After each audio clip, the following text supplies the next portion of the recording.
This is the VOA Special English Economics Report. Representatives of the International Monetary Fund and the World Bank met in Washington in late April.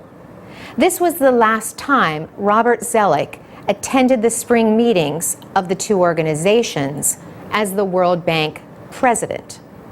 Earlier, Jim Yong Kim was officially chosen as the bank's 12th president.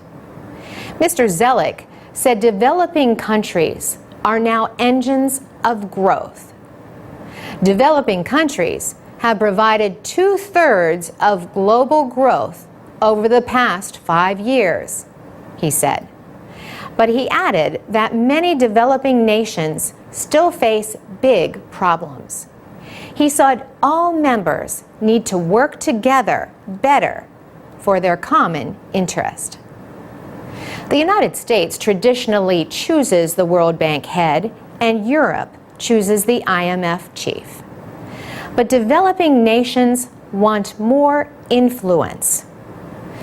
The World Bank is a development agency. The IMF supports monetary cooperation and provides loans. IMF chief Christine Lagarde announced that the fund had received promises of over $320 billion to help nations in trouble. She also said developing nations need to do more to support their emerging markets. They too have to address some of their issues, she said.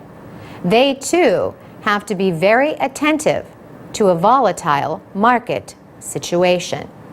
And that means, for some of these emerging markets, refocusing on their domestic growth. Ms. Lagarde said emerging markets need to work toward growth and building demand. But that requires resources. Two issues are access to banks and safety nets.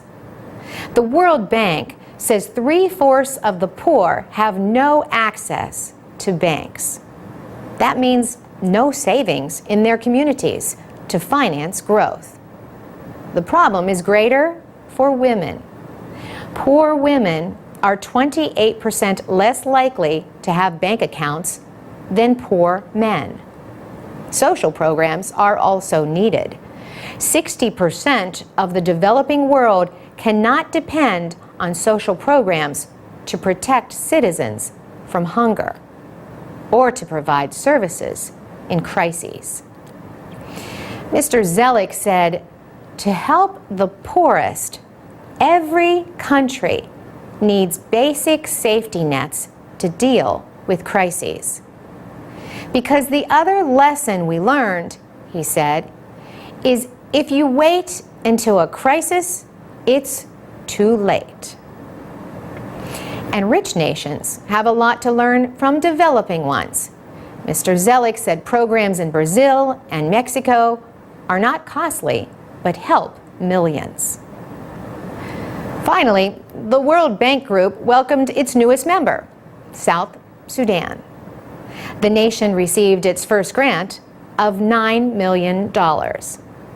The money is to help create jobs and provide financial services. For VOA Special English, I'm Carolyn Presutti.